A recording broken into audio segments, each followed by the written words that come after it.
Pat Mayo Hour.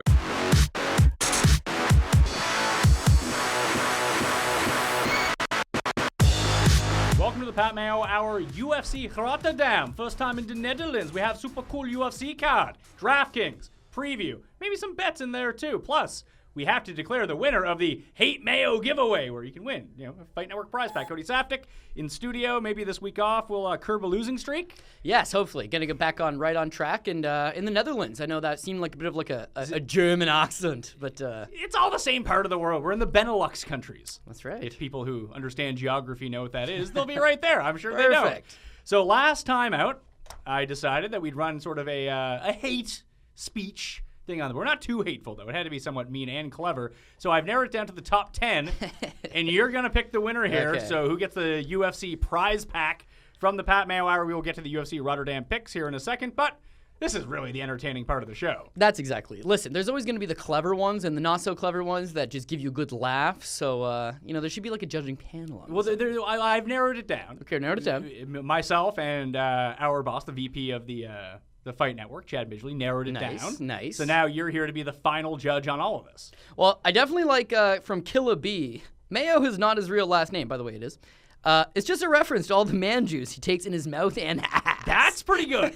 It's not clever. It's just it's pretty funny. Listen, it doesn't need to be clever. It is pretty funny. The one above that one's actually more clever anyways. So Mayo looks and sounds like Pee Wee Herman and Skeeter from Doug Had a Baby. That's clever. I didn't know who Skeeter from Doug was. I feel like you watch Doug? No. I didn't watch Doug. You're an old man, Pat. I am an old man. That's true. So I had to go Google it. I don't know. He's green. I'll tell you something. Somebody one time made fun of me on the comment board saying I looked like Punky Brewster's aborted fetus. I didn't even know who Punky Brewster was. So See, I do. Right. So it's different age demographics. Yeah. So this is a younger fella, I'm guessing. Hopefully. That's why I like him. So Adam Howard, my guy. So this one's pretty good from the screen name. So I decided to have a pretty long screen name. Nobody is going to be roasting you, bud. You get about 30 views on this show, and that includes your whole family. I'll give you the benefit of the doubt. Maybe you'll get about 3 comments. I win by default. Not a bad one. Turned out there was a ton of people lined up to be roasting me here. I'll tell you one thing, though, and it probably makes a good point, but it says Pat Mayo is as annoying as standing on a plug. Now, I don't think I've ever stood on a plug. But it sounds like it'd be annoying. But I could imagine it would be one of those things that you're like, oh, my God, my day, how's it going to get any worse? Now, this one is pretty clever from Kyle Merkley. The Pat Mayo Hour. Kyle's a good dude. Don't worry. It's not an hour.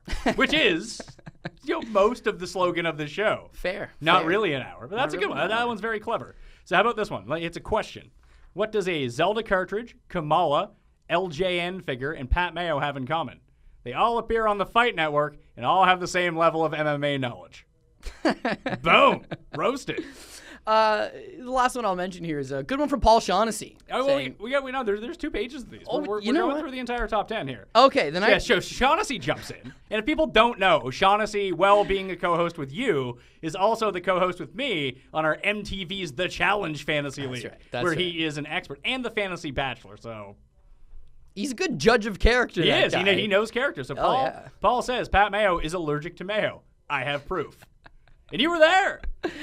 I've never seen you that sick in my life. We were living together at the time, and you kicked down the door and ran into the washroom. I was like, what happened? They're like, the waitress accidentally put mayo, despite his clear and obvious request of no mayo. So yes, indeed, Pat Mayo is allergic to mayonnaise. So it's not just a bad last name, it's an ironic last name to go with it. That's right. You ever think about having a stage name? But Pat Mayo is a good name. It's short, it's quick, it doesn't fill up a lot of characters. You can put it I feel all like over the place. Everyone keeps going with the Patty mayonnaise from Hey Arnold. Probably. I thought that was from Doug too, wasn't it? That's what someone told me. Oh yeah, no, my bad. It was. See, Doug. there, you don't even watch Doug. I'm out of it. I'm getting old, Pat. I'm losing my hair and getting wrinkles. It's terrible times. Wrinkles will come. Trust me on that one. Pat Mayo, will you please shut the fuck up already? Fuck is spelled wrong, by the way. I don't know how you spell that one wrong. You literally know nothing about DraftKings and get paid to make sure other people don't get paid. Not wrong. Please go F your father with a hot piece of steel and never show your stupid rich boy face around these parts again. You deserve to be tossed into a recycling machine that crushes cans, sealed in a box, and shot into deep space. Please stop breathing air, you steaming pile of poop. I think this guy wins, to be honest with you. I've heard some pretty good ones, but this was thoughtful. It's aggressive. Aggressive. thoughtful, but not aggressive. Like Not over the line. There were some that were. He's not just calling you gay or something. This is like well thought out. Yeah. What he wants to happen. to Thomas Mitchell, shout out. It's edited though. That's what it says on the YouTube comment. So he went back and edited it, yet didn't So correct you're his. saying he may have had spelling mistakes. Well, he still spelled fuck wrong. Yeah. Wow. So I don't know what maybe he added more to it after the fact. I don't know. I don't know. That was a good one, There though. were like 3 or 4 references to how I'm either rich or have a rich boy face, and I want to tell the people out there, thanks. I appreciate it. I like to seem like I'm rich. I'm not. That's why I'm doing this. Yeah. But with me. Yeah, with you. Yeah, we just get paid so much to sit here and read shitty stuff about ourselves. We already read that one. I'll tell you what. This last one I like. It's a long one, but I've lost over $1,300 on Cody's picks over the last couple of fights, and I still like him better than Pat Mayo. I could come in first in every GPP this weekend and still not have enough money to buy everything you have that has either your name or picture on it. See everything wrong with that? Maybe I'll just take a shot every time you say your own name. Pat Mayo. Or show your picture, and that would still make the show bearable. And we can't have that. That's a good one. It's nice and thoughtful. Here's one that I like. I like this guy because he's on Team Cody. And Team Cody You're pro Team Cody. Yeah, that was why But I'm going to make this guy the money back when we eventually get to these picks, okay? I got hot we'll picks eventually this get to the picks here. So KDiz11 says, you know what rhymes with rat fucks then proceeds to eat waffle? Pat sucks then proceeds to be awful. I eat pieces of shit like you for breakfast. That's a good one. And it's unedited. He got that one. Crack on the first time. I like it. You guys should write a book about how to bet your parents' money away. Then when you've lost it all, I'd appreciate it if you bet away the filming gear they bought too. Then your modem and router, the microphones, laptops, green screen, and then stupid, annoying bitch faces. Only then will the balance of the world be restored. Thank you. I'm here all week, bitches. See, I don't see how people can think it's a green screen. I don't know. And also, this guy seemed to have like an intimate knowledge of what it takes to produce a show. So I'm thinking that he's probably gone to school for this, failed, and now he's taking it out on us because his dreams never came to fruition. All right, so the last one we have, and I saved what I think is the best one for last. Pat Mayo looks into the camera with the same lost and confused look as the girls on the casting couch videos, but the only difference is he is the one doing the fucking with his shitty advice. I think that's the winner. You know what? There's a couple good ones. We have to pick one. Only one person can win. Jeez. You like that one the most? I think that one's the best.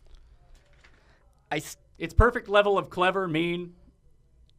See, I really They kept it clean. I really like Thomas Mitchell's, but it is the edited one. Yeah. So Nick Ringwald's our winner? Nick Ringwald. Nick Ringwald! You are the winner! Congratulations. Yeah, you just won you yourself get a heck of a prize pack, Yeah, sir. Fight Network t-shirt, little sumo guy. There was a headband I found at my desk. I'll throw that in too. Is it one size fits all for the shirt or what? I don't know. Yeah, when I don't know how big Nick is. Well, listen, when Matt Lee gets a hold of Nick Ringwald, and how do you get a hold of YouTube people? This is on you, man. It's on Matt. Matt's the one who said he would hook it up. Okay. And obviously the grand prize, the signed photograph of myself. Well, yeah. I mean, that thing's awesome. It's like having the casting couch with you at home. Yeah, with me looking at you directly into the camera with my smug, shitty advice. Sorry. That's why Cody's here, because he knows about the MMA. Obviously, I do not. I know about daily fantasy and the proper game theory that goes behind it, which, where I'm not as familiar with MMA as I am with, let's say, golf or football or baseball or, sports in general. Whoa, this is the greatest sport of them all. I wouldn't go that far. Roller jam's pretty good. Yeah, Corey Erdman's girlfriend just shattered her leg playing. Shout out Corey Erdman. I haven't seen Corey. Yeah, good dude. But every time I mispronounce a name, you're going to hear. And people like Family Feud, so I just... Why did we not hear that right off the top when you mispronounced Rotterdam? It is Rotterdam. What'd you say? You said it some German-eccentric way. Yeah, I said Rotterdam. Rotterdam. Yeah, close People enough. from the Netherlands. Listen, my grandma's from the Netherlands. She sounds just like a German. Are you part Dutch? I am. I'm eighth Dutch. You should be able to kill all these names today. Yeah, Alistair Overeem. First one versus Andrei Arlovski. Wow, 2 for 2. Yeah, see, we're straight up killing it. I brought my focus today. Nice. I also brought my shitty advice, but again, that's why you're here. So, Overeem's a name I know. I remember when he fought Brock Lesnar, right? Yeah. You know all the guys that fought Brock. Yeah, I know. Francimar, Alistair Overeem. Those were like the only ones I ever watched. So he beat Brock Lesnar, as I recall. Killed him. It was a long time ago. Killed him.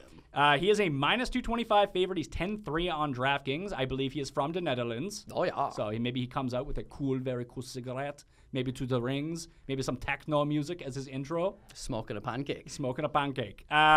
You like Overeem here?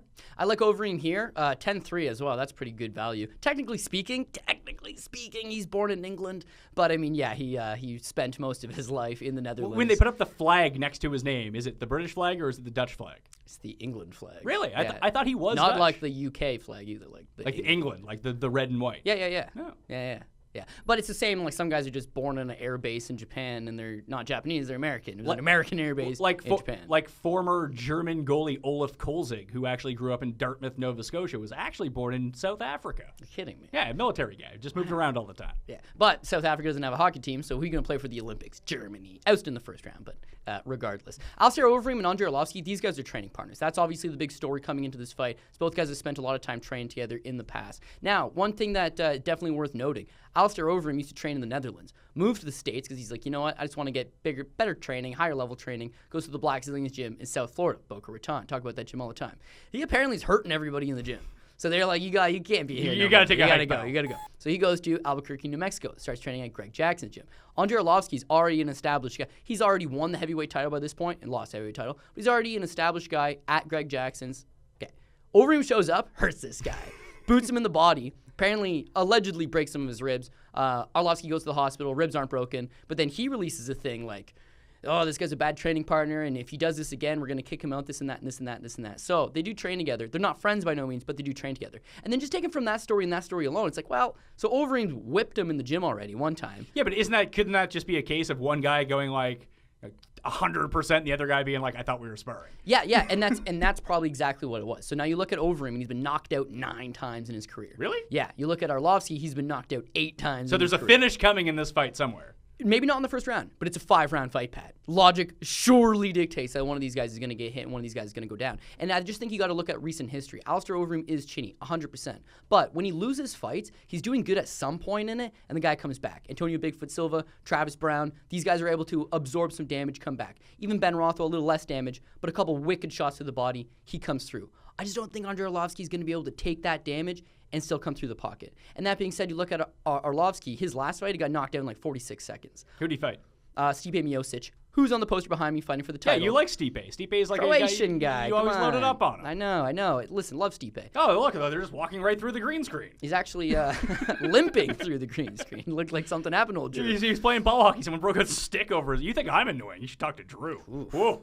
Oof. I know. He was basically just limping right there like someone who's been kicked to the body by Alistair Overeem. So I do think one of these guys going out. And I'm not going to lie. I only put Overeem on the GPP team because he is not a cash game play. He is not safe. If you're going to play GPP and you got Overeem on one, waste the $5. Put Arlovski on 1-2. He has a good chance of winning. It's just... he's a 2-1 dog for a reason. Arlovski lost his last fight. Overeem's won his last 3. One guy's looking good. One guy's just looking okay. Overeem's clearly should be the good bet. But we see this all the time with heavyweights, Pat. And Arlovski's so cheap on DraftKings. Why not have him on a punt team? Yeah, $9,100. And I bet you when we talk about some of the other higher priced players that if you did go Arlovski and tried to fade Overeem, let's say you played the 2 lineups, one with each of them on it, it would allow you to spend a bit more at the top, too, because there are some guys seemingly down on this list that you do like. Yeah, and you know what, just the way heavyweights work, and all these guys basically fight each other, but Andrei Arlovski was a 4.5 to 1 underdog against this Travis Brown guy. Travis Brown had knocked out Alistair Overeem in the first round. He was the man. He had already, he's going to challenge for a title. He's the man. Andrei Arlovski, 4.5 to 1 dog, goes in there, knocks him out in the first round. Those are possibilities when you're dealing with this level of heavyweight. So can he come in there and knock out Alistair Overeem the same way people were thinking, oh, he doesn't have a shot against Brown? Absolutely. This is a risky fight. However, I got to go with my heart and my head here, and Overeem should be the play. However, lots of risk associated with this one. Yeah, and when you think of it, the easiest way, if you don't play a lot of DraftKings or daily fantasy, the general way to think of it is cash game is your safe picks. Yes. GPP are risky picks. Like, you're going to have to concede that you're going to lose in GPPs a lot of the time. Cash is where you want to make your money. So invest 75% of your money in cash games, play the other 25% of your bankroll into GPPs, and you have to take some flyers like this. So out of the two, who do you think most people are going to take?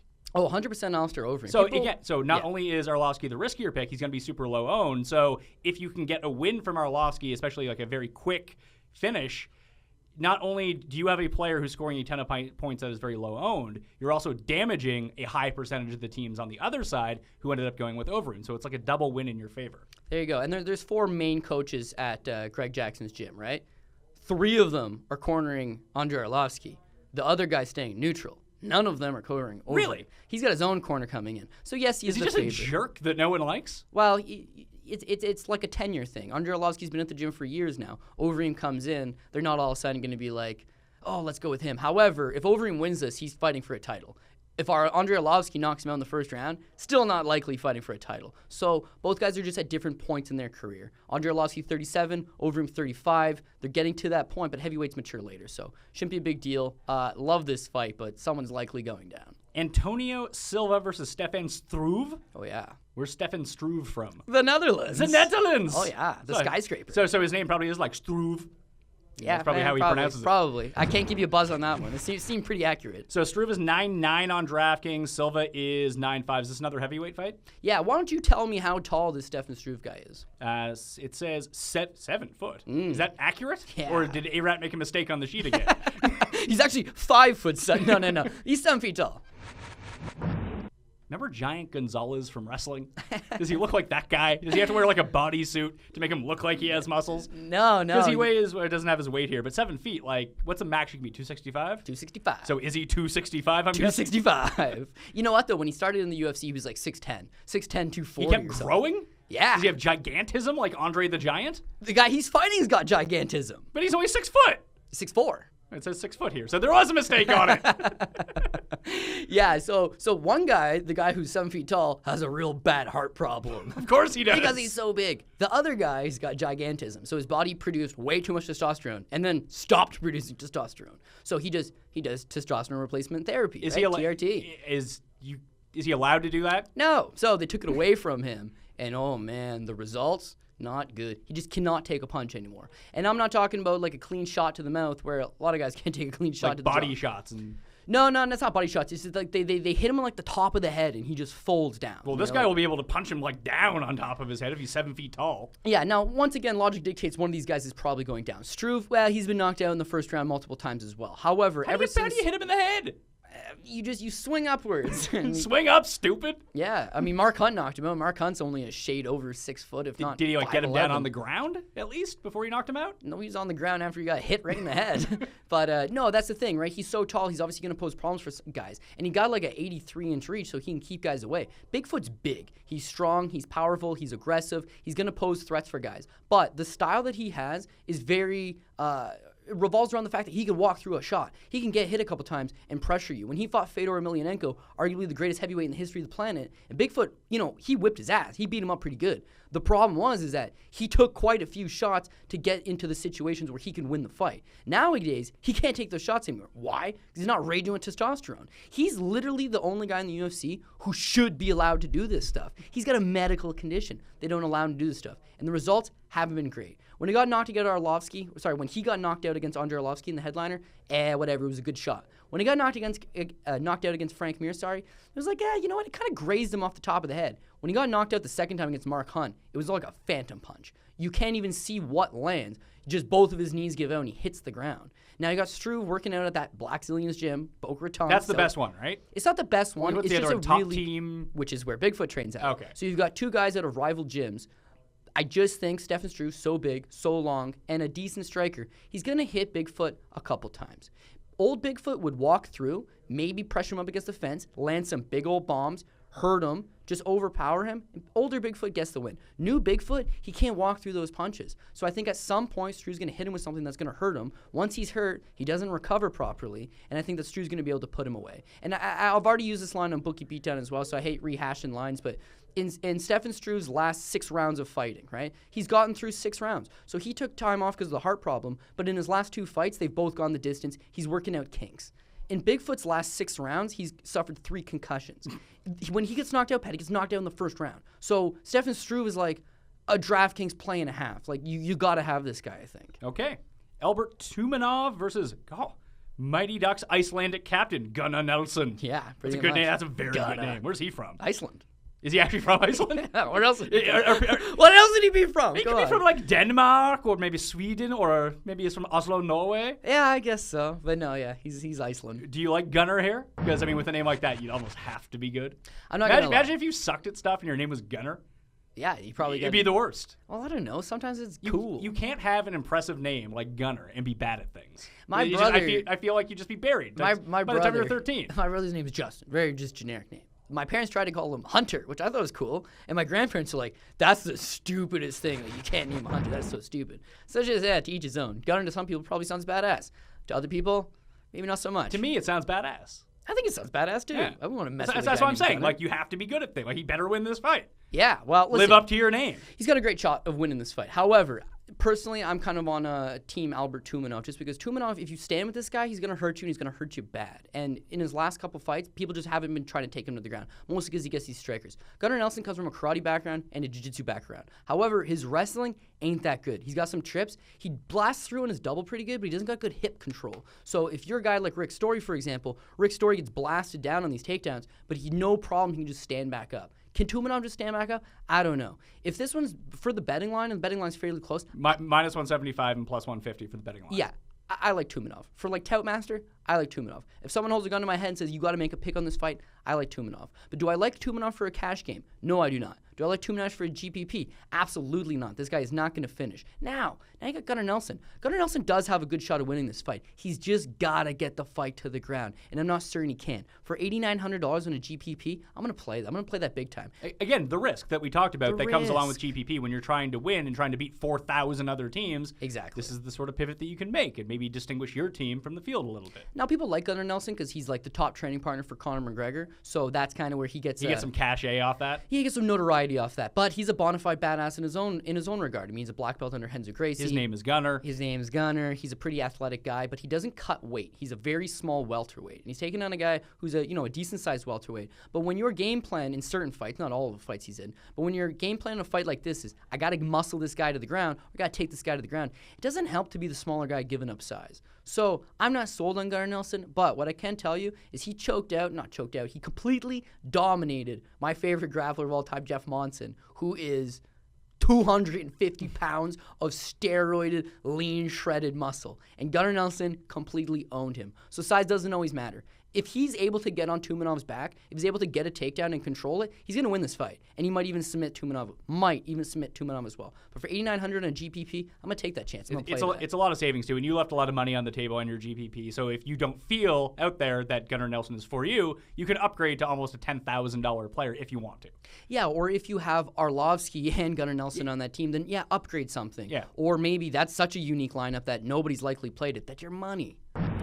Magnus Cedenblad versus Garreth McLellan. Is Garreth McLellan from Scotland, Wales, or England? South Africa. So Oh. you're kind of... So he's British Empire type guy. Exactly. It's not like geographically, he's not right there, but... No, but he's a part of the Dutch Empire. But with a name like McLellan, he's definitely... Yeah, former rugby player. Big boy. What about Magnus? If your name, again, almost like Gunnar, if your name is Magnus, I assume Scandinavian strongman. Sweden. There we are. yeah. And he's like 6'4". He's a big boy. I like Cedenblad a lot, actually. And, you didn't get it wrong. Cedenblad, I think it's pretty much the same. You're good to go. I'm flawless today. Flawless. We're seeing if we'll have a flawless victory. Johnny Cage style, and I'll sign my paper again. Boom. I like Magnus a lot, actually. The only one issue with him is he doesn't fight a whole lot. When he fought Scott Askham his last time out, good performance, really good performance. And Scott Askham's no slouch in his own right, but he takes like 16 months off in between that. When he choked out Krzysztof Jotko, Krzysztof Jotko's, if anything, a durable dude, and he's able to go out there and take care of business. He's big, he's long, good striker, trains out of a good gym. When he's not at All-Stars, he goes over to Tiger Muay Thai in Thailand and works on his kickboxing over there. I like him a lot. I think he's got all the goods in the world. But the taking the time off, that kind of gets to me at some point. So I definitely played him for $10,600 in my cash game because I think he's a very safe guy. I think he goes out there against Garreth McLellan, and I think he routs him. I think he beats him pillar to post. I don't think there's much of a chance he loses any of the rounds other than Garreth just holds him up against the cage because Garreth is a pretty strong dude, but Cedenblad should be able to get the win. The only reason I didn't play him on my GPP is I really want first and second round finishes on my GPP. And even though I think Magnus has a great shot at getting a first or second round finish, I'm not sold on it necessarily. So I decided to keep him on a cash game. I'd avoid Garreth McLellan at all costs. I've notoriously not really been high up on this guy. He's 1-1 in the UFC against abysmal level of talent. And Magnus ain't abysmal level of talent. He's pretty good. All right, let's get to your cash game team right now then. Now let me know who's on it. Some guys that we haven't talked about. Okay, so we've already talked about Magnus Cedenblad. We've talked about Stefan Struve. So let's start off with Nikita Krylov, 10,100. Nikita Krylov. Yeah, they call him the Al Capone is his nickname. I cannot figure out why. Well, first of all, wouldn't his nickname just be Al Capone? Like, why is it the Al Capone? What does that even mean? Sounds very European. Ukraine. Hello, the Al Capone. Yeah, pretty much, right? So this guy's a Kyokushin karate background, 23 years old. He used to fight at heavyweight. Now that he's down at 205, Pat, he's a menace.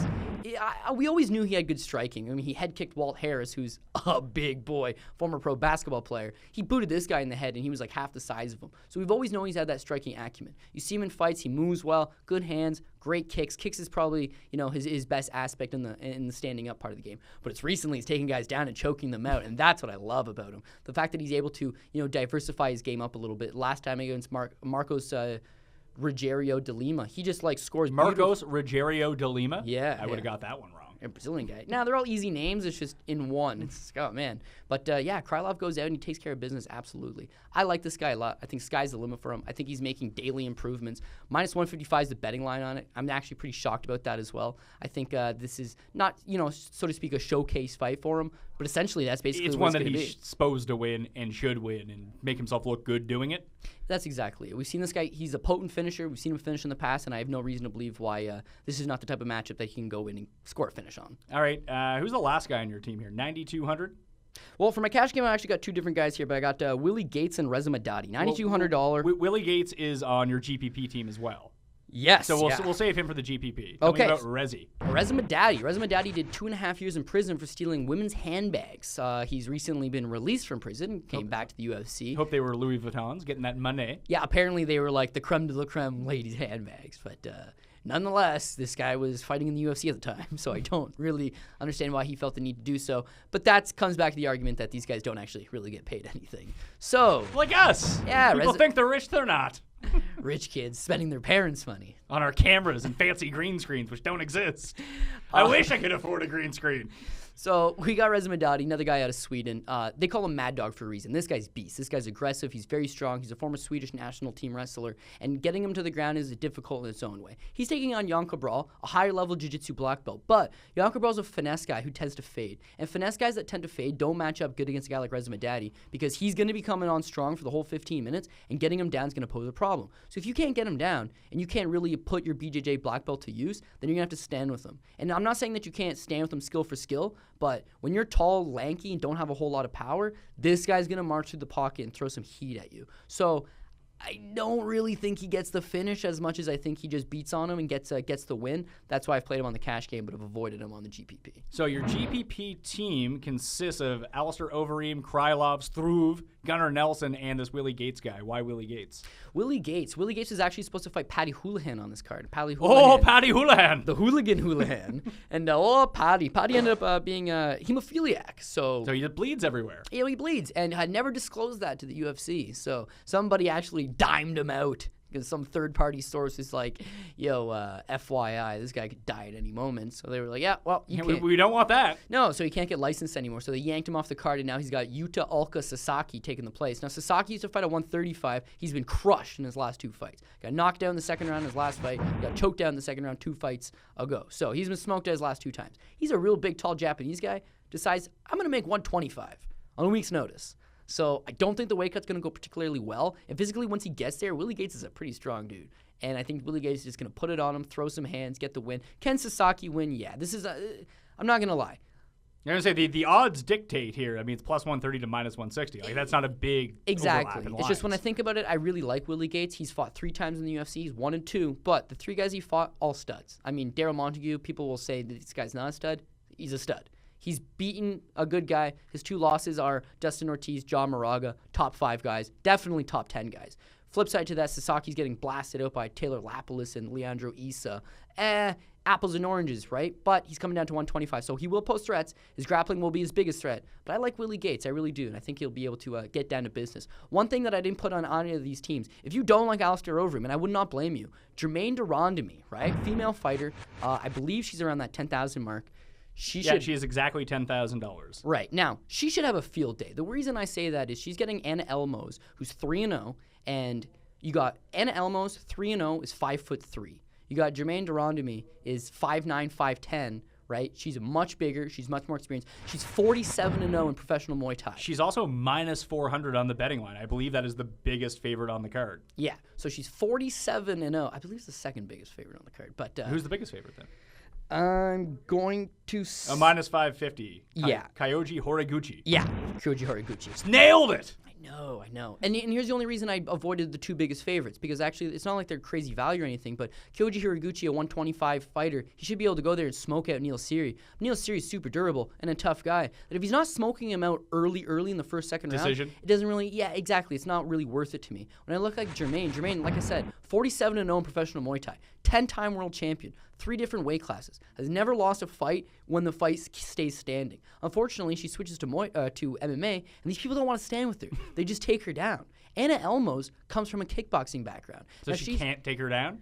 Or at least She will have to try, because if she does not, she is going to get knocked out. But she's feisty, she's scrappy, and I think she's going to hold the fight against the cage. She's going to try to outmuscle her. If it stays standing, Germaine will kill her. So that's why it would be a good play. You can get her. She might knock her out in the first round. She might knock her out in the second round. She might rout her. But I'm a tad bit worried when you have no ground game and you're taking on somebody who is not stupid enough to not take you down. So what you're saying, it could be a risk in the sense that maybe it's not as big of a lock as it seems. Like there is a path for her to lose. Exactly. Well, when I think, okay, do I want to take Overeem off? It's like, you know what? Overeem's fight's probably guaranteed to be a finish either way. When I look at Germaine de Randamie, it's like she might beat this girl into oblivion and finish her in the second or the third, or this girl just holds on for dear life. And, can Arlovski hold on to Overeem for dear life? No. That's actually not a game plan. It's either he's going to get knocked out or be knocked out. Exactly, right? Can Anna Elmose execute that game plan? Yeah, because 5'3" against 5'10", short, stocky, hold you up against the cage,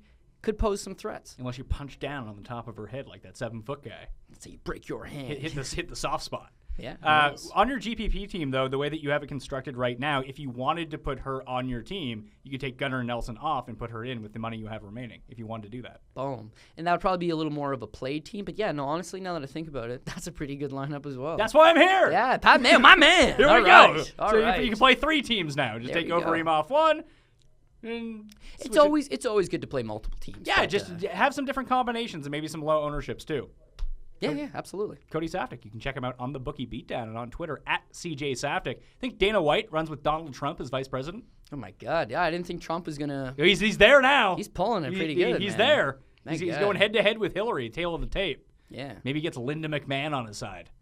Yeah, I don't know. I would feel like Donald Trump would be smart to tap into either the UFC or WWF fan base. I feel like those are probably his voters. Yeah, it could be. If I had to guess. Yeah. I don't know, though. Who knows? That's it. UFC Rotterdam DraftKings preview. You can obviously check out the Bookie Beatdown for a far more comprehensive and with visuals, too, so you can see what these guys are actually like. Congratulations to who did we say is the winner? Nick Ringwald on your fun comment. You will be receiving a prize pack once our guy Matt Lee gets a hold of you, so we'll figure that out. Anyway, I'm Pat Mayo. You can follow me at the PME on Twitter, and remember to check out the Pat Mayo Hour on YouTube, iTunes, Stitcher, Podomatic, Google Play, Xbox, Roku, wherever it is. I'll be there with my smug face giving you shitty advice. Pat Mayo. We'll see you next time. For the latest expert fantasy sports strategy and tips on YouTube, click subscribe. You can also follow us on Facebook and Twitter, and call your local cable TV provider to order Fantasy Sports Network, or watch us on Roku, Apple TV, Amazon Fire, and Xbox.